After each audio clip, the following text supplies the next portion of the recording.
A lot of people talk about bridging the political divide, but actually doing something about it is a different story. Journalists especially are bad about it. They whine about political division, even though they're one of the biggest causes of it, in my opinion. As a journalist and a thinker, today's guest is the exception. She takes a unique approach, curiosity, honest questioning. She wants to reclaim curiosity. Now, she's a former Nieman Fellow, host of Northwest Newsmakers. She's from Seattle. I mean, it would sound like we have something in common there, but it pretty much stops there. We disagree probably on most things, except what we're going to talk about today. And I think that's the most important thing we can talk about. She's the digital director of storytelling at Braver Angels. That's a grassroots organization dedicated to bridging the partisan divide. A lot of people talk about that, but how do you actually do it and keep your principles? She does tell stories. In her new book, I Never Thought of It That Way, she tells the stories that Americans need to hear. She also came highly recommended by a friend and network regular, Bridget Fedesi. So I know she will be great. It's a fascinating conversation where two people that don't see eye to eye on most things, can they find their way to each other? Please welcome Monica Guzman. Let me talk to you about abortion. Without arguing about it, there are things we can do to save babies. Since Roe versus Wade, 63 million babies have been aborted, killed here in the United States. Nearly 1 in 4 pregnancies don't choose life. In the midst of this awful tragedy, there is something we can do about it. The Ministry of Preborn and Blaze Media are partnering to help rescue babies from abortion in 2022. You want a way to come together on this? Some won't agree, but again, just providing information. How is that bad? Preborn is the direct competition to Planned Parenthood, and they are the largest provider of free ultrasounds in the U.S. By letting a woman see her baby on ultrasound and hear the heartbeat, she is 80% more likely to choose life for her baby. She doesn't need to keep the baby. She could be a superhero and pass the baby on to a family that really has been waiting for a family. Preborn has a passion to save unborn babies from abortion and help women come to the truth. Over the past 15 years, preborn centers have counseled over 340,000 women considering abortion, and more than 169,000 babies have been saved. So here's the answer. You'll be the hero of every preborn baby in this nation and an ambassador for eternal life for every mom, dad, and family that walks into every preborn partner clinic. You can help rescue babies. Donate pound 250. That's where you donate. Dial pound 250. Say the keyword baby. Pound 250, keyword baby, or go to preborn.com/Glenn.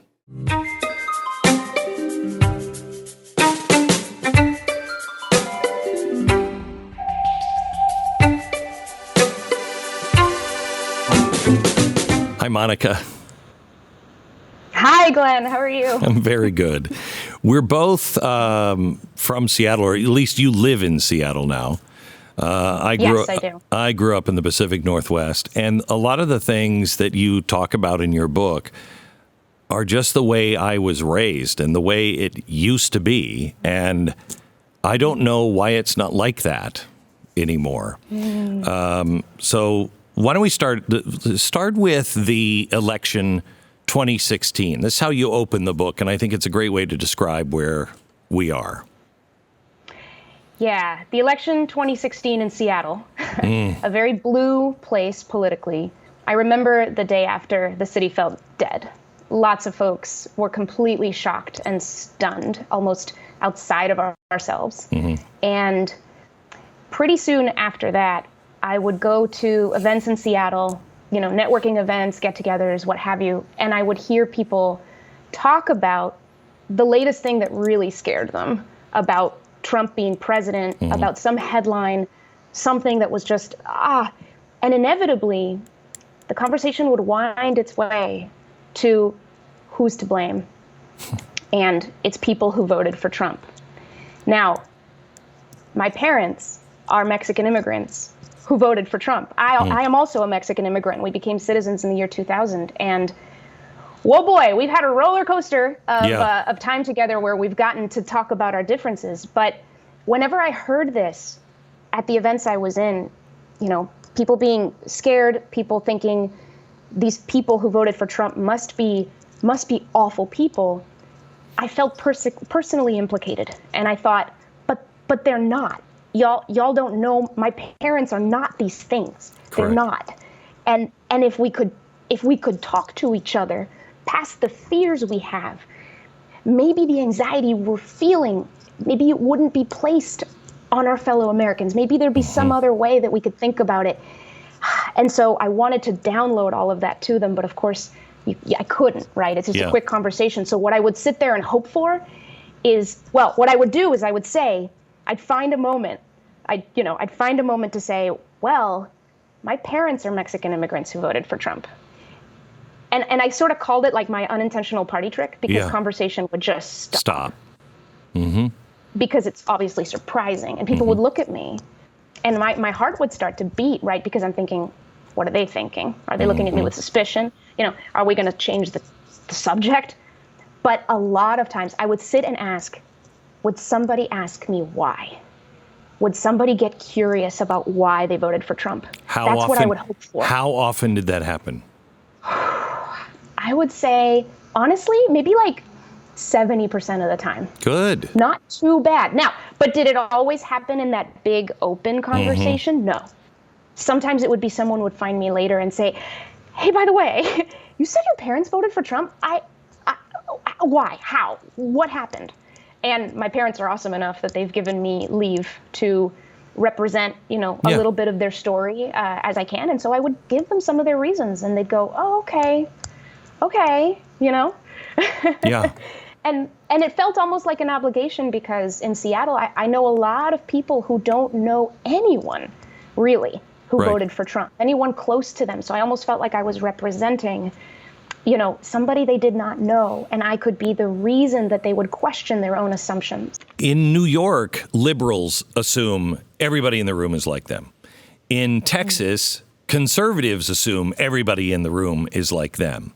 And there is no discovery. There is no, there's no questioning. There's no room for any kind of diversity. We're having diversity shoved down our throat when it doesn't really even mean diversity, because we don't embrace diversity of the most important kind, thought.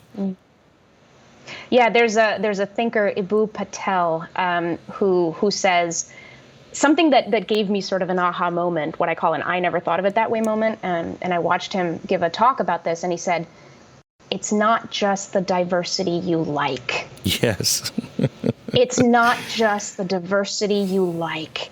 And at that time, I was feeling, this sense of, man, we do talk about diversity in this society, rightly so. We've got to be mixing it up to make sure that our perspectives stay rich and combined, and that we are a society, that disagrees, that figures it out, that negotiates. But that means that does mean that if we are this afraid of people who disagree with us, if I play that out in my head, I don't know how that leads us to a good place. So maybe you can help me figure a few things out.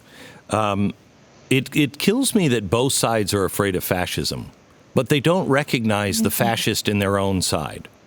I've heard so many conservatives who are like, we just got to get rid of these people. And you're like, what do you mean get rid of these? What does that mean exactly? You know what I mean? Yeah. Or we all love the Constitution, but we got to do what we got to do. No, we don't have to do that. That's a wrong stance. So I hear that. But I also, we had a good number of one party that said jail people that disagreed on the COVID vaccine, jail people if you disagree on the global warming solutions. I mean, we've had some really fascistic things. ESG is a fascistic idea that's coming, I think, from the business world. Why do we fail to see the fascism on both sides? Well, I look at that a different way, because that label fascist carries a lot of power.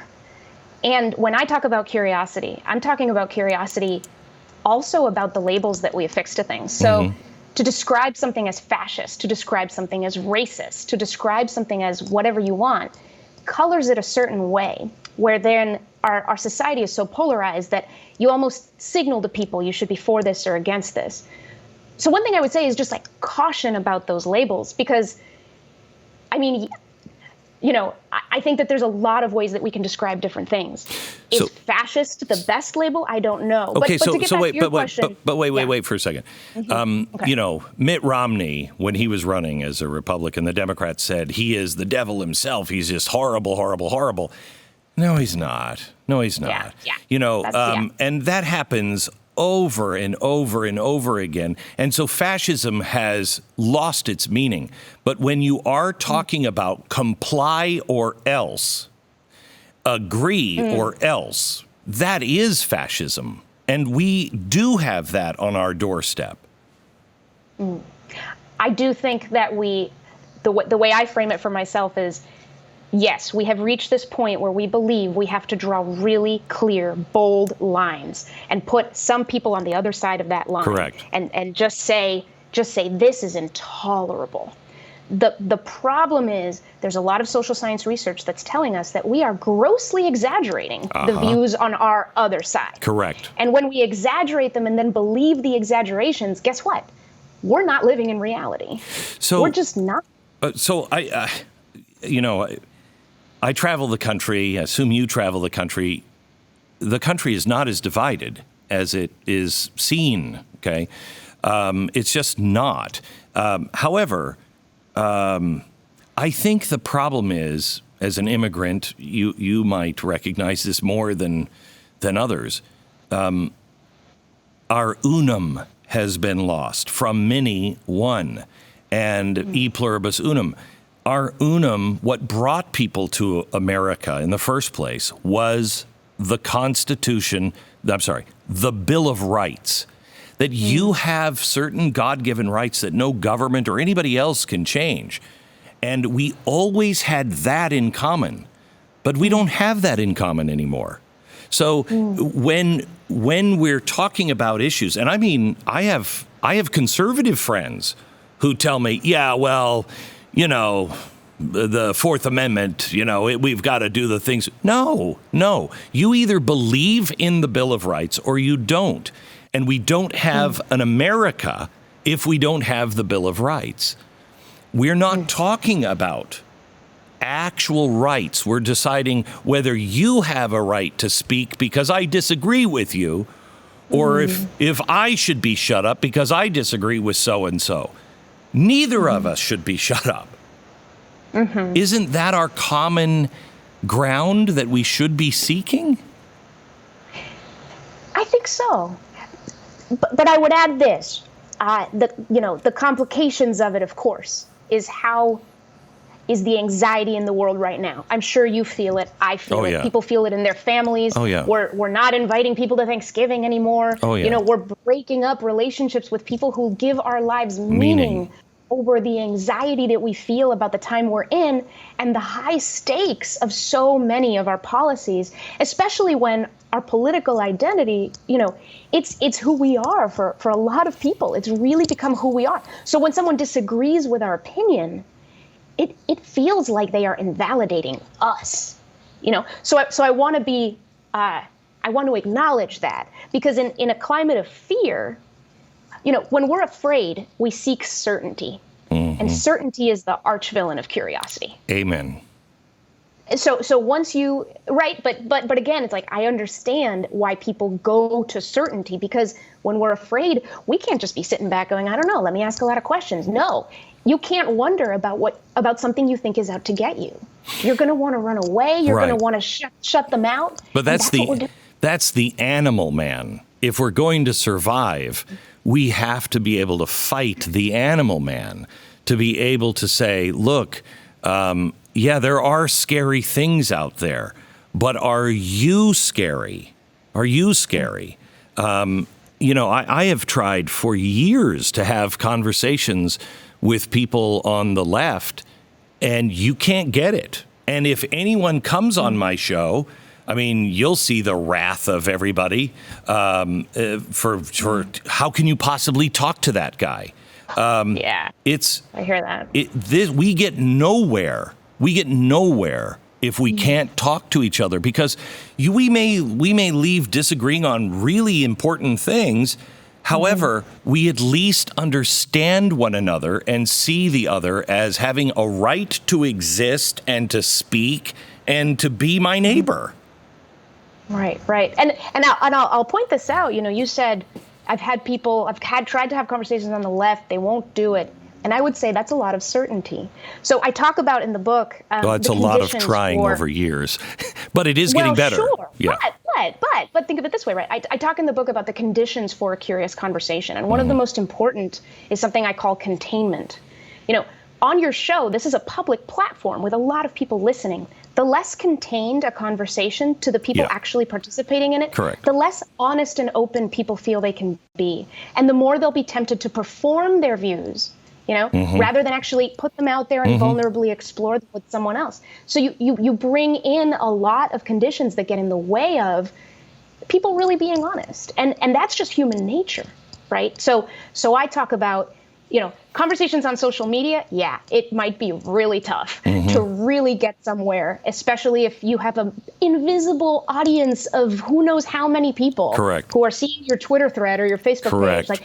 We almost never stop and think how weird it is that so much of our opinion exchange happens on platforms where we don't know who's listening or what they think about it. And that's weird, but we've made it normal. So it's the one-on-one conversations where no one's tempted to perform, there's no one else around. You really can say, I just want to understand. This is confounding. Can we talk about it? That's where the likelihood is highest. So I completely agree with you. The only reason I feel some urgency on this is because this has been going on for a long time, and I'm a student of history. And what was really interesting to me about 2006, I started seeing this kind of trend towards this, and maybe 2004 even. And as I was doing some research on some other things and spent some time researching the Holocaust, et cetera, the thing that I noticed in all those who saved Jews was about 80% of them said, well, this is my Jew. This is, I know these people. So they didn't say all Jews are fine.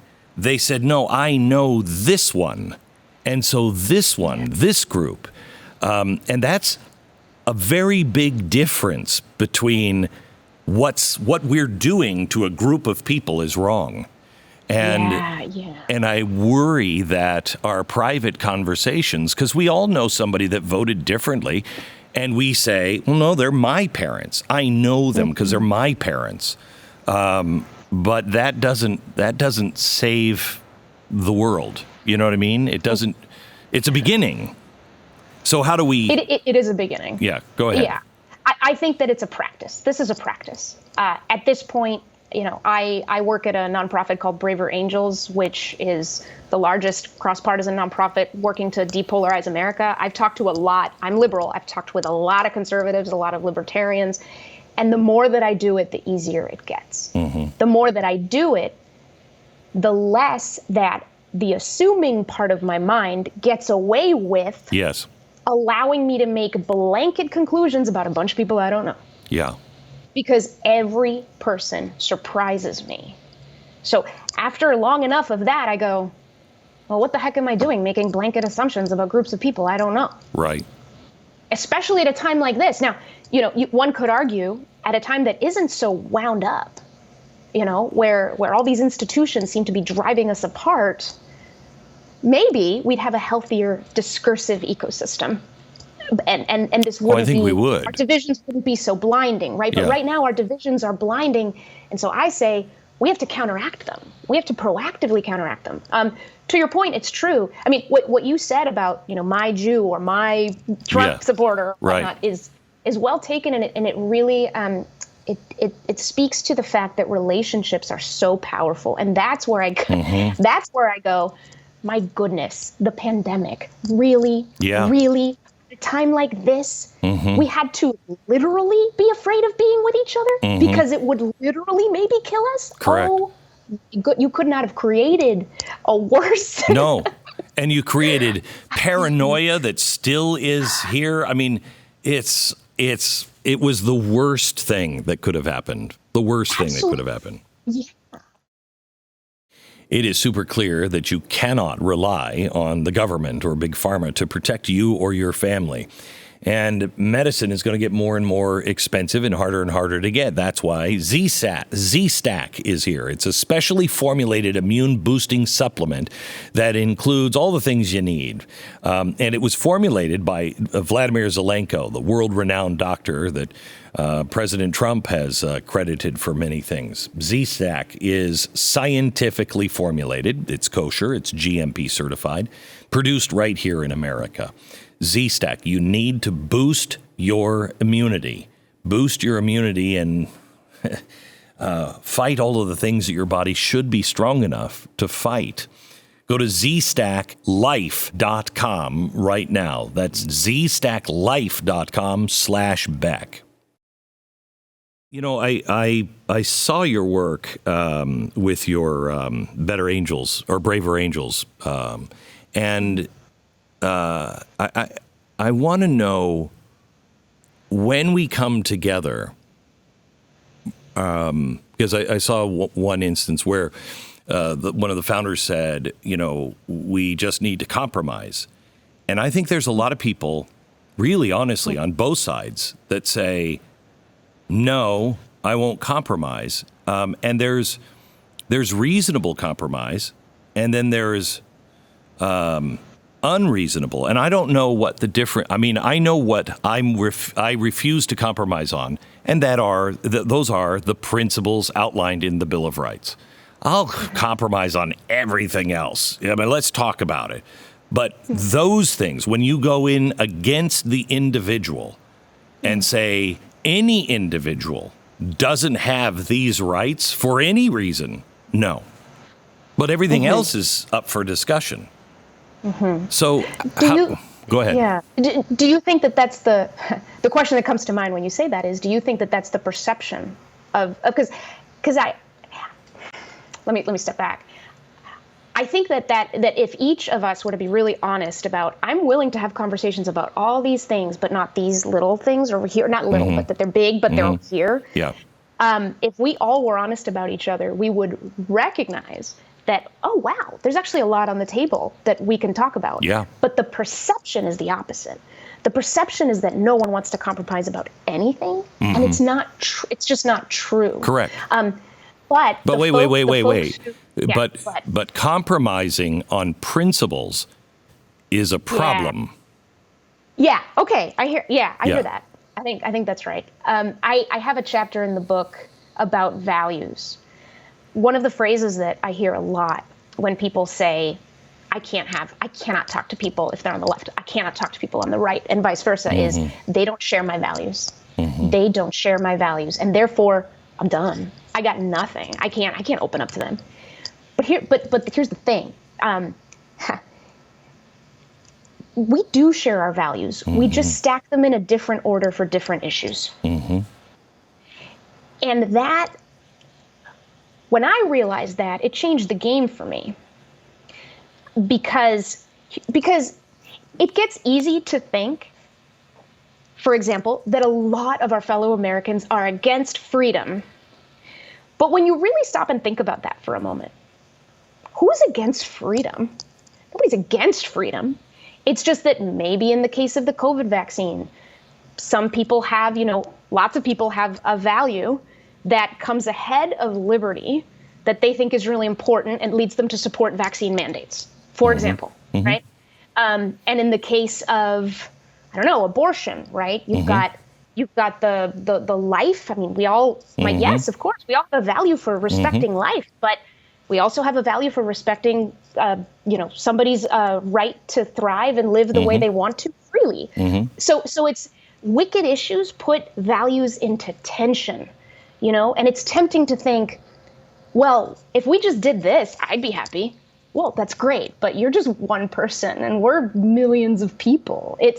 We have to, the only way that we can figure out the best balance in our policy to negotiate how our values come into tension is if we talk to each other. So if we say, I won't talk to them because they don't endorse my principles, even that, it's like, are you sure?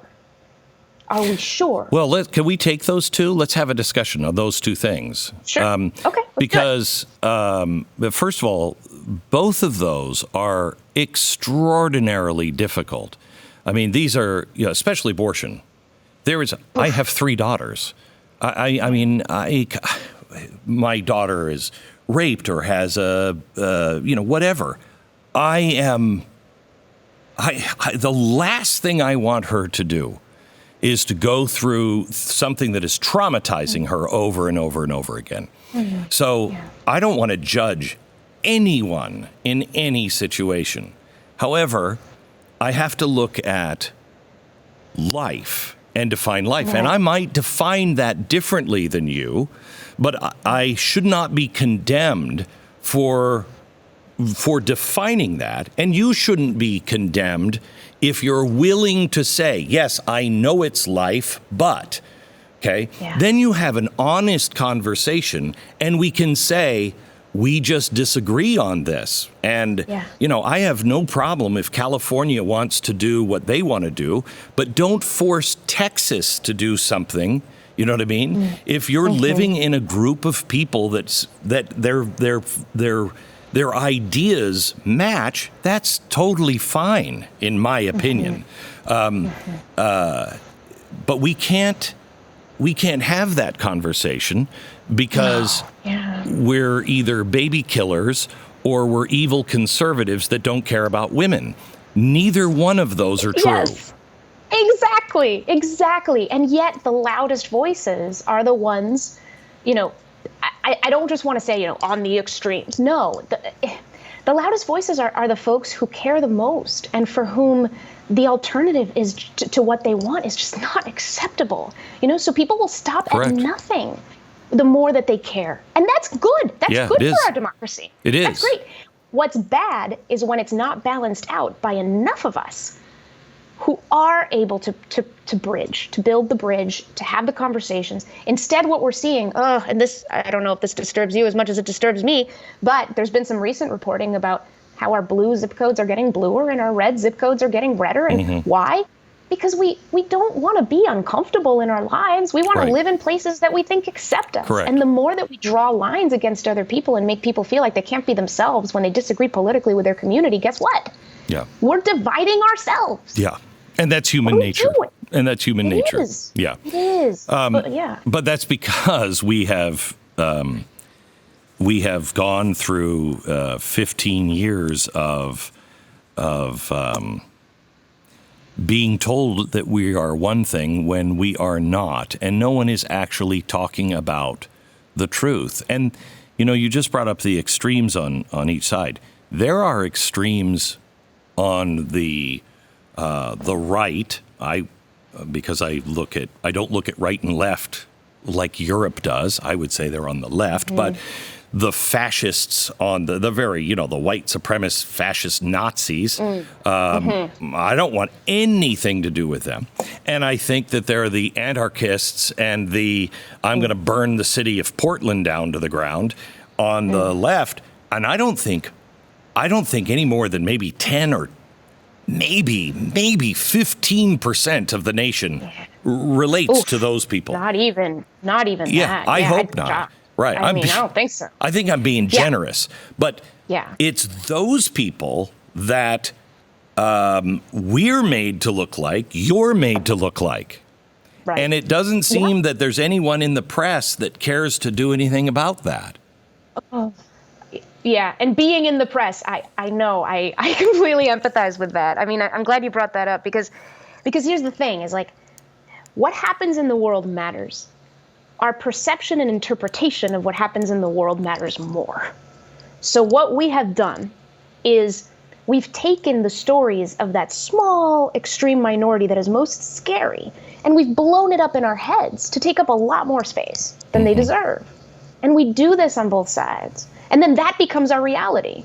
That becomes what actually motivates our behaviors. And of course, the media, you know this, right? The media reflects the public.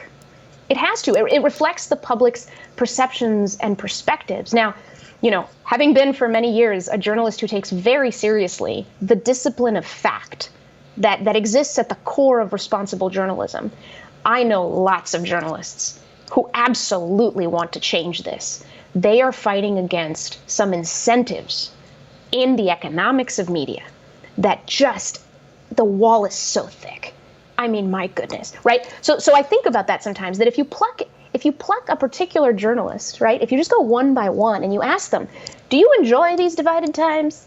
Do you love how the media is contributing to this polarization, the way we feel none of them like it, right? And yet, but the system remains. And the same with politicians. I've interviewed members of Congress who one-on-one will tell me, I can't even govern.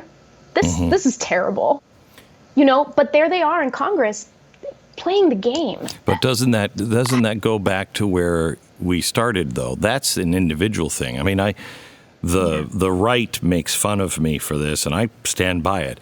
My people in my own company say, oh, those were the years of the Glenn's apology tour. And that's when I was willing to go back to people and say, look, I will admit this, and this, poorly handled, stupidly phrased, or wrong. I'll admit those things.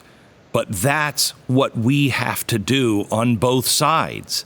And no one was willing to pick up that challenge because the consequences were too grave. Yeah, it's the humility.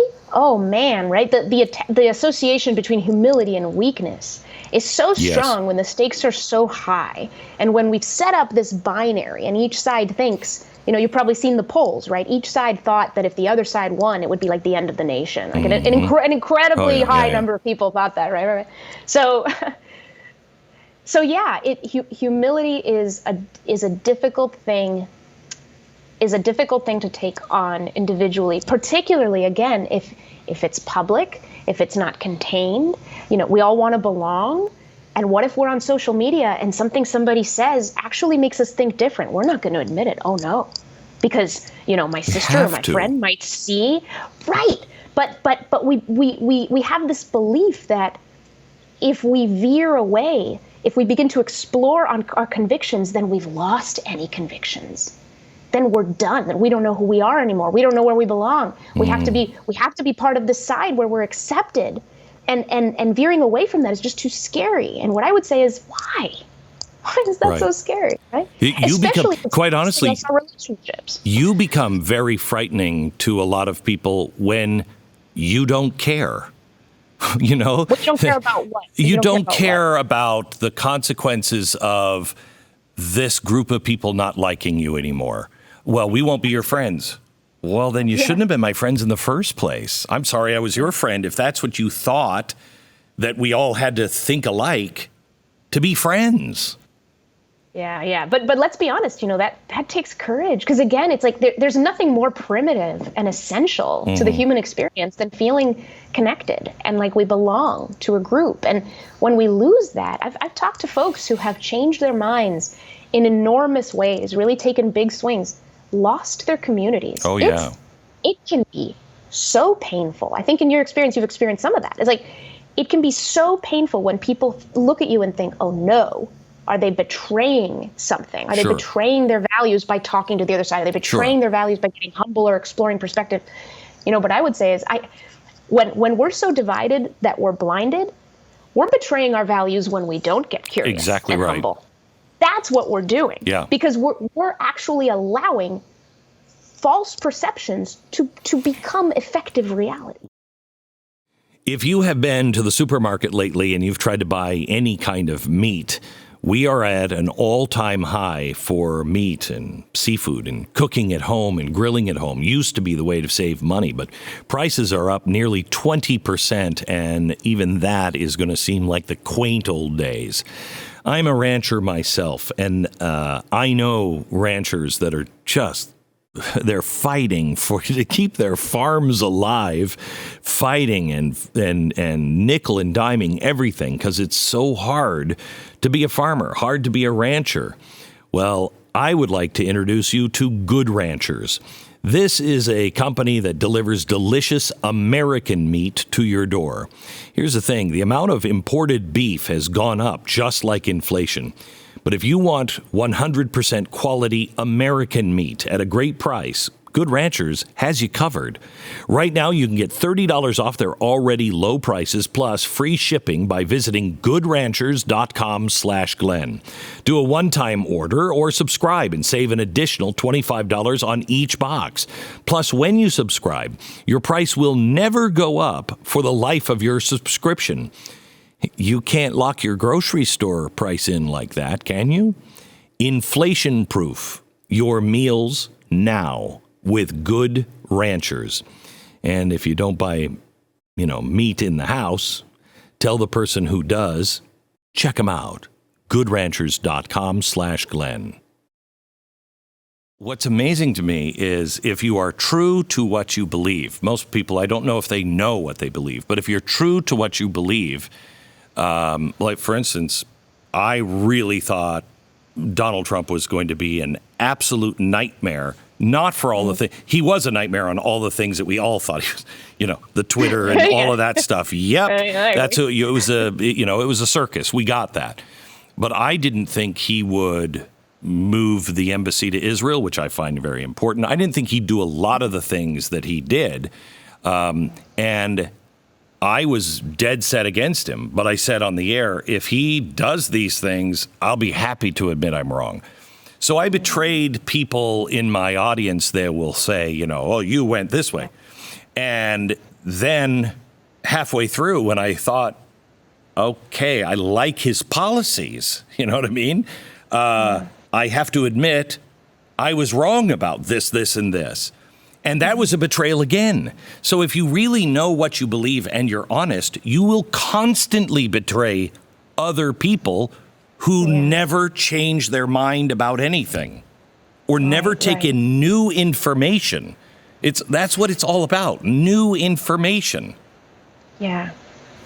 Yeah, because we get afraid that we'll lose ourselves. I think that's one of the ultimate fears everyone carries, is there something about who I am that is so inextricably tied to what I believe today that I will not be accepted if I let some error How did you pass in between those beliefs. How did you come up with that? You're the only person I've ever, because I've said that I'm an alcoholic, and the scariest thing in recovery is getting out of your own pain and problems, because that's what you've become.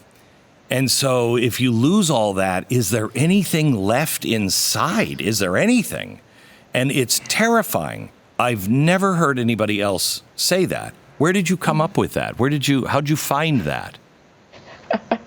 What a great question. I mean, I don't know. That's the honest answer. I don't know. For me, it's about the conflation of a person with an opinion and how that keeps us from seeing the person at all. I talk about how the internet is a non-place that makes us into non-people. If you go to social media, a lot of times you'll see people put at the same level of their name their cause. When we wear our opinions as us. Yeah. We literally dress in that. What that does to our ability to think really at all sometimes, to think for ourselves, to be able to open up to other perspectives, It is. I think it's honestly that. I was a tech columnist for many years, so now I'm realizing. I think it was that. I think it was watching the discourse in social media. I got on social media very early when it was so novel, and everyone thought it was going to save the world, and everyone was going to connect. You remember that? Yeah. Man, it was, It was I great. wrote columns back then about how great it was. And then human nature eventually populated those platforms the way it populates everything else. And we ended up making it more about performance and signaling and belonging and creating groups, beautiful things, except at a time of high anxiety. So more and more, I see people do the thing where they identify themselves so closely with an idea that it's almost just like putting up a wall immediately that I am this opinion. And then we all start to think that we are our opinions, that's all we are, instead of which keeps us from getting curious about where people came from. Asking where someone's come from, the path they walk to their views, is one of the most powerful ways to understand where they are. And I talk in the book a lot about that, is ask about people's paths. We often get stuck in the opinion showdown. My opinion versus your opinion, and that's the only conversation we can have.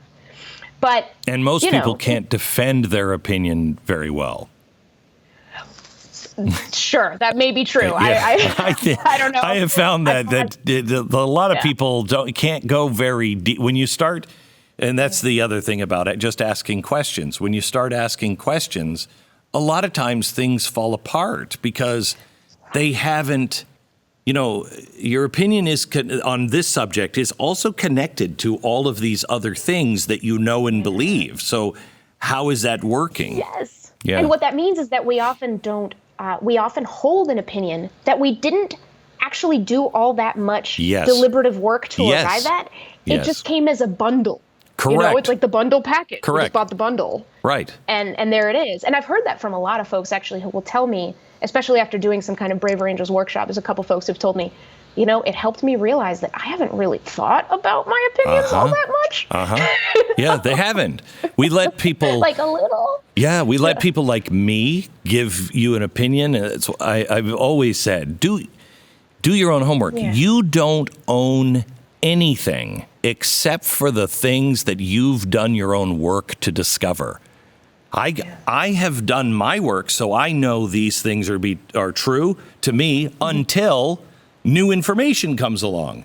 But you can't live off of what I've discovered. You have to discover it. And I think people make the excuse that, well, I'm busy, and they are busy, but there is nothing more important than some of the things that we're talking about right now. Yeah. And yeah, we are busy, because that's the other thing. The social media ethic that's really permeated how we communicate, in my view, also seems to promote this idea that we all need to have an opinion about everything. There's a lot going on in the world. So there's got to be some limit to that. Yeah. So people do feel this pressure that it's like, well, I haven't had time to look into this, that, or the other thing, but I'm feeling this pressure to have an opinion, and so fine, I'll throw up a meme, I'll put something up, I'll stake my claim, because I'm being pushed to, or I feel pressured to, but I wasn't able to get there myself. But I think about how we don't see with our eyes, we see with our whole biographies. Because this ethic of opinion also makes us think, somewhat absurdly, that in the course of one conversation, or one meme, or one thread, we should be able to change someone else's mind. That this reason that I'm holding in my hand, this reason that worked magic on me, well, all I have to do is give it to you, and it will work the same magic on you. And when it doesn't, I'm befuddled. But actually, it's like, we each have roots going all the way down through our whole lives. Everything we've experienced, everything we've seen, there's no way for someone else to immediately access all that. And there shouldn't be, by the way. So we arrive at our opinions. If we're honest, we arrive at them, It's not like we can just choose to change them on a dime. Do you think that comes from the wanting to win, or... one of the things I have a problem with Christianity is the idea of, I've got to get you into the waters of baptism. No, I don't need to do that. And you're not going to do that until you are prepared to do that. Here's what I want to do. I want to be your friend. I want to love you for who you are, how you are. And you might notice things that are different in me, and then you will ask, why do you have this whatever? Yeah. And if it happens to be because of my faith, then I will tell you that. And then you choose that. That's the only way. We try to win. I've got to be friends with this person so I can get them to believe X, Y, and Z. That's the worst thing you can do. The worst thing you can do. Yeah, that is probably one of the hardest things about breaking some of these habits that we are in. It is. I say in the book at one point that even though I told people in Seattle, well, my parents are Mexican immigrants who voted for Trump. I love them dearly. I see them every weekend, and I would wait to see if someone asked why. What I had a harder time telling them is not just that I knew some of their reasons, but that I understood them, and that if I had been them, I would have voted for Trump too. That was the level of understanding I had reached. But I knew that if I said that, oh man, I was just very afraid of what people's reactions would be to that, and so I'd hold back. But there is a kind of, to accept a person, you don't have to agree with them. Amen. You know, you don't have to agree with them. To have a relationship with a person, you don't have to agree with them. Now, if your disagreement is something that you feel goes so against your constitution that you can't stomach being around them, I understand that.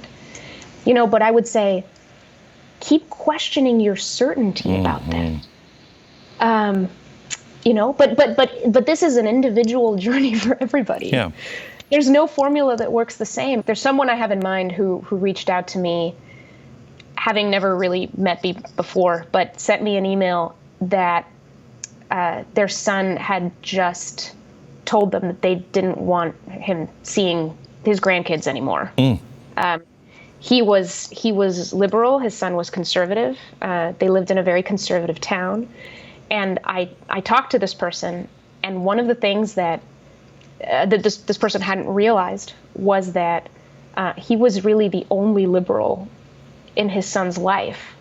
And at that moment, you know, he thought, maybe what his son, you know, the resentment and suspicion that his son is aiming at him has more to do with the resentment and suspicion he's aiming at the whole group, everything he deems threatening on the left, and putting it on one person. And so that helped him feel a little bit better, but the relationship is still pretty strained. He actually emailed me again not that long ago. You know, things had gotten better. He was able to go to the grandkids' sports games and things like that at school, but then it got bad again. I mean, I've heard stories like this a lot, and it's very challenging for people. It's really, really hard. So let me ask you, how do you feel about what happened in Canada with the truckers? Oh, what part? That they protested by most accounts. They were peaceful, and they had an emergency order. They lost their trucks, their farms, et cetera, et cetera. Yeah, and bank accounts were frozen at one point. Oh, yeah, they still are. They still are. Yeah. I mean, let me tell you, I'm here in Washington, D.C. Yesterday, I went with my parents to the Smithsonian Museum of American History. Yeah. And there's a beautiful, I was like crying at a couple things. I was very sentimental about it, but there's a beautiful exhibit about democracy. Yeah. And a section of it about protests and about the importance of that in American history. That even at times of extraordinary suspicion, you know, the ability to go out and disrupt each other in order to be seen is such an important part of our democracy. And different groups have employed it different ways. Sometimes it's more reckless. Sometimes it's entirely wrapped in an ethic of nonviolence. You know, thank you, Martin Luther King. Right. But it's such an important part of our thing. So I will say, I personally, this is what I'm thinking now. I could always change my mind. Yeah. But I personally was very concerned about. I was very concerned about the reaction to the protest and the truckers. So how do we?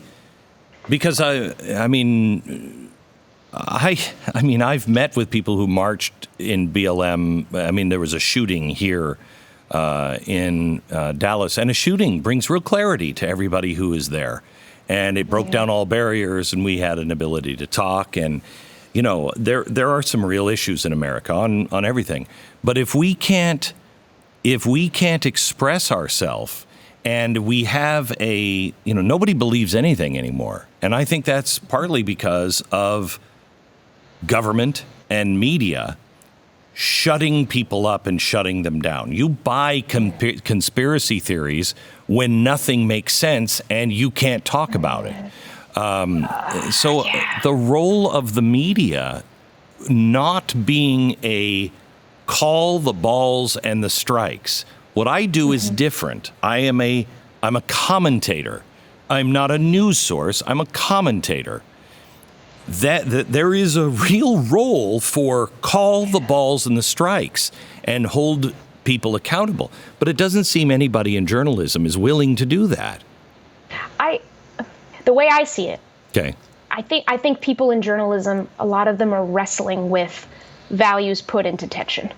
And absolutely, I mean, journalism has for so long been like, of course, free speech, of course. Right. I mean, gosh, aren't we, first of all, so grateful that we live in the United States of America and not Russia or where I come from, Mexico. Good luck being a journalist there and feeling like you can tell the truth, right?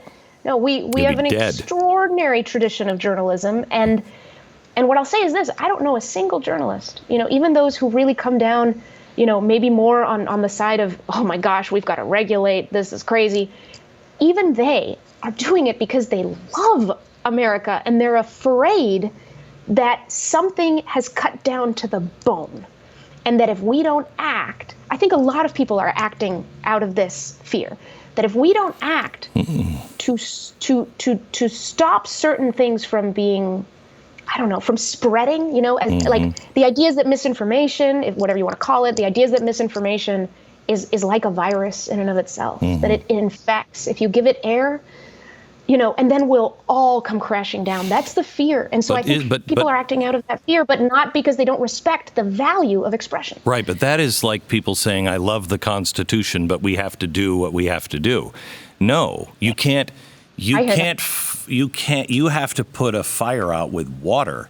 And if you are willing to say lies on either side, if you're willing to lie, to cover up or to distort, you're part of the problem, because that will only lead to more destruction and more distrust, won't it? That's right. But again, it's like a lot of people are justifying not being truthful because they think it's like the ends justify the means. We're protecting our democracy, and I would agree. I don't want to live in a culture that takes that as its MO going forward. I would rather build a curious culture that isn't so afraid of other people and is open to hearing. Look, if let's say I'm having a conversation with someone who really, really, really, at least as far as what I know, has drawn a false conclusion, like call it whatever you want, something conspiratorial, just false. Even then, we think we have to stay at the level of what's true. No, you can go and have a conversation about the level of what's meaningful. Because, how do I put this? I think false stories spread because there's something in them that speaks to what's true for people. Because they might acknowledge your concern. Because they might, so the facts may be it's a Hitler bogus. Trick or a Stalin trick. Just put the little bit of truth in and wrap it in that. Exactly. Yeah, it's propaganda 101. Yes. The only way to defeat it is for people to listen to each other's concerns, not be turned off, not be scared away by the fact that people have drawn false or even awful conclusions. I mean, obviously it's scary. Obviously this is very difficult. Obviously, and for some people more than others. But when we dismiss the whole person, because of a false conclusion that they've drawn. We miss the opportunity to hear the true concerns, the real experiences, the paths that they've walked. These are paths of our fellow Americans. There's no fake news there, you know? Like, these are our experiences. Let's see them. Let's ask each other, why does this resonate with you? Oh, it's because of this. I get that.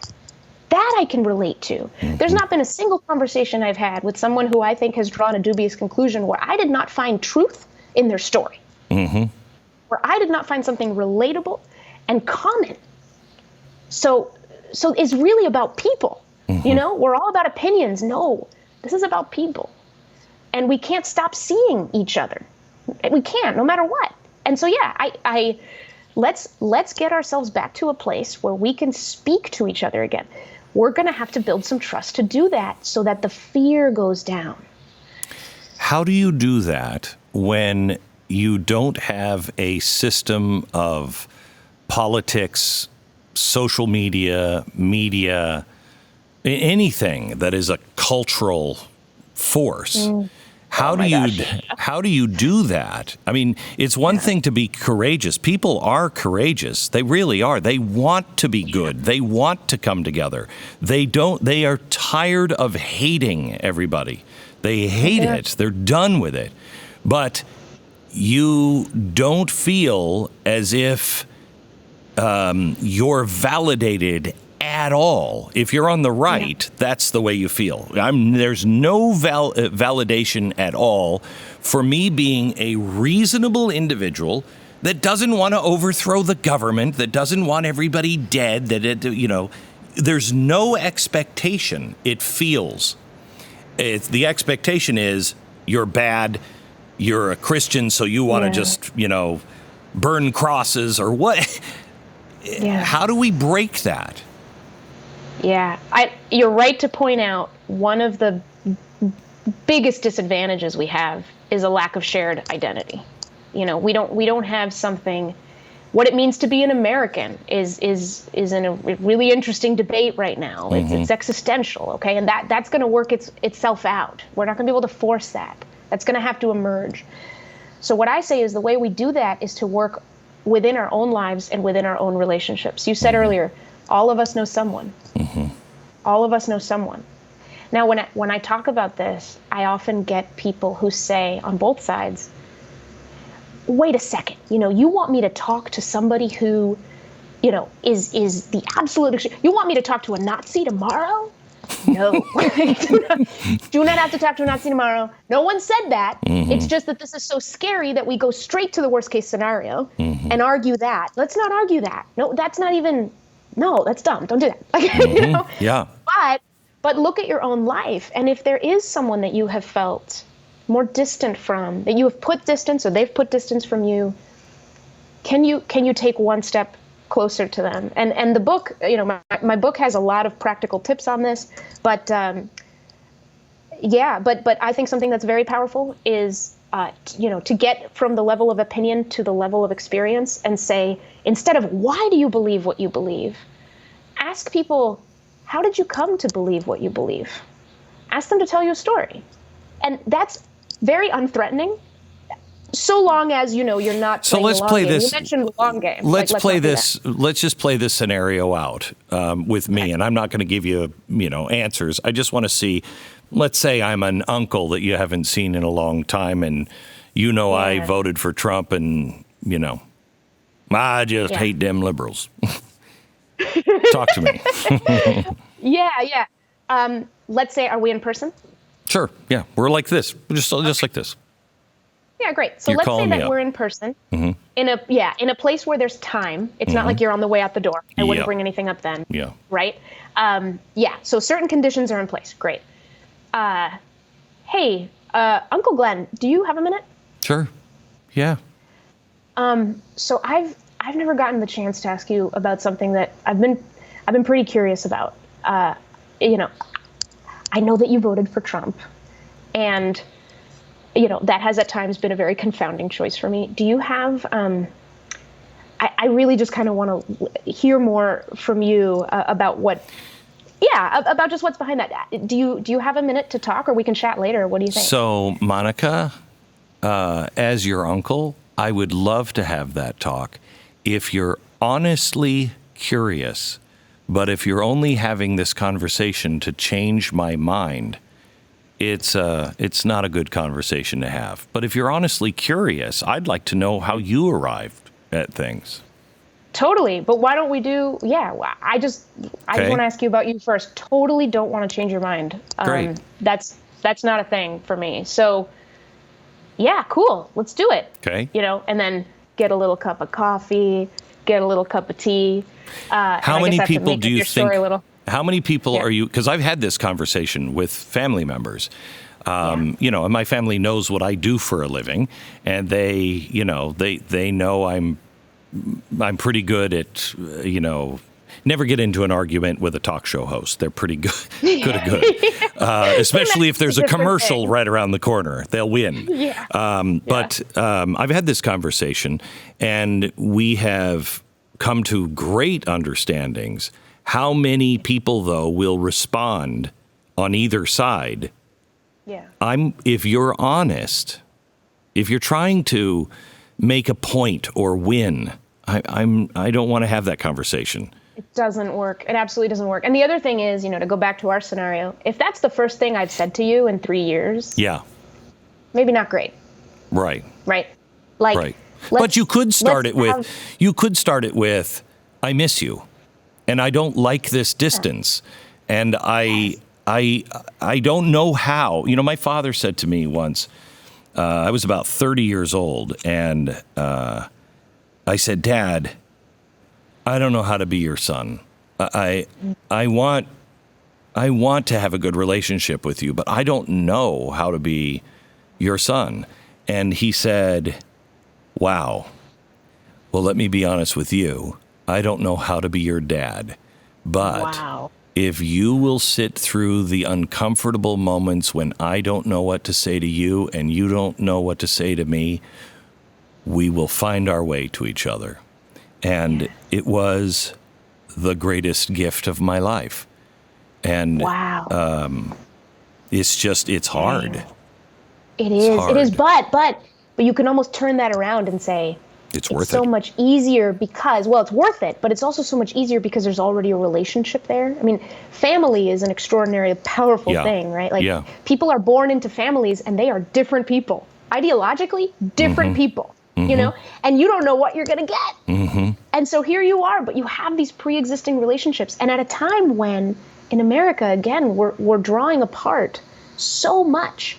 It's like, our family relationships where we can still connect across difference and we have that baseline of love, frankly, it's powerful. So coming up to somebody and saying, I don't know, I feel like maybe we're not connecting. I don't know. I have felt distant from you, and I think I know a little bit why. I don't know what's going on with you, but if you've got time, like, can we talk about it? I do. I miss you. And I don't want you to feel like I'm not thinking about you. That would be a great phone call. Wouldn't that be amazing? Mm-hmm. And people do it. And that's what gives me hope, by the way. I hear a lot of stories of people who do it. We just don't share these stories. We share the stories about how everything's on fire. We don't share the stories about people waking putting up, the water on. People talking to each other. It is happening. We are tired of this. We really are. And there's just no one, no matter what they believe, there's no one who likes this. Not really. Have you noticed, and maybe you can tell it from another side, but I have noticed that I have so many, I've called them for years, strange bedfellows. I have friendships with people, a lot of friendships with people who are supposed to hate me or maybe have hated me in the past and have then had some experience in their life where they've gone, okay, my side is kind of going crazy and I don't like that, but I don't like your side either. But then they start talking because they have no one in their life they start talking, and you're like, welcome home. Not every time, but welcome home. There's so much we have in common. Why have we let this divide us? Are you seeing this? It's so true. Yes, I am. And again, it's a difficult thing to share and do publicly. So we're not seeing it on those big platforms. We're not seeing it there as much. And then we're thinking, it's not happening. It's happening. It's happening. We don't even know how to talk about it. But yeah, and I've developed a lot of friendships with people all over the divide. I've learned, I knew nothing really about libertarians until just a couple years ago. Fascinating. Fascinating kind of thinking. And it feels like it's complicated everything more, right? Which may seem like oh man, now you're probably worried about it more. Now you just don't know what to think. And no, it's the opposite. It's the opposite. By seeing that something is a lot more complicated than I initially thought, and understanding that other people have completely different paths to that, different things that is at stake for them, it makes me realize we can do this. But doesn't that does it make the American idea, not what we're doing, but the idea of America make more sense? Because the original idea, not that we've ever really mastered this, but the idea is you do what you want, you believe what you want. We just have these few things that are huge, and and these are the things that no government can tell man to do or not do, and that's it. And then you want to be a libertarian, you want to, make sure that nobody in your family is wearing their skirt above their ankles, and you want to put a pin in your nose. I don't really care. Doesn't it make it the American idea of these people can find their way to each other and live next to each other if they're not telling each other what they have to do and believe? Yeah, I mean, I think that's a powerful idea. But of course, like where that meets its limit is that none of us enjoy living in an America where we don't feel, secure. When we think something is a threat and we think the threat is our neighbors. That's not, that's where things get complicated there. But that changes if we start.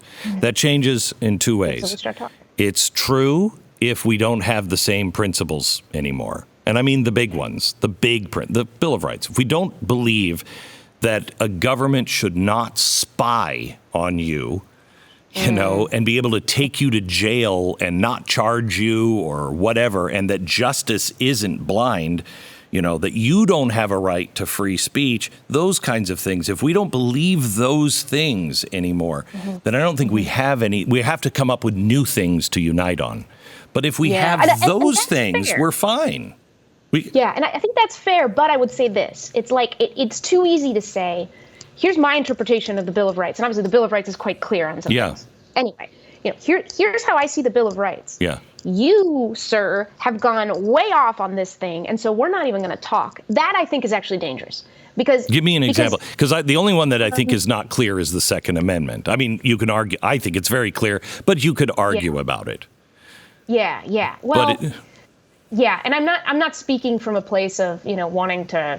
I'm not hugely on one side or the other. That's fine. But really where I'm speaking from is that I think we just have to be open to the challenges of each moment. Yes. And I do think that right now in American history is an extraordinarily challenging time. And it is only natural for us to question, to at least re-examine, I shouldn't say question. Well, maybe I did. But re-examine our founding principles to ask ourselves, what did we assume we meant by this? Do we need to, what's going on here? Do we need to reinterpret?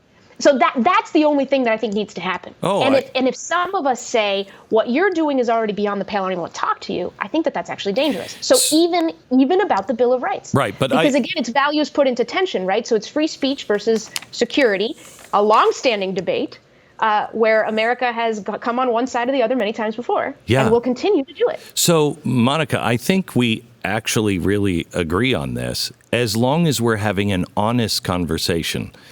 Calling one side, calling people that are saying, I want the Bill of Rights, that's what America is, and the other side saying, these radicals.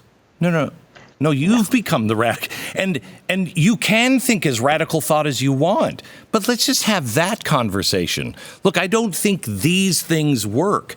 The world is changing. So, okay, let's have that conversation and decide. You know, that's why I really wanted Bernie Sanders and Ted Cruz to run.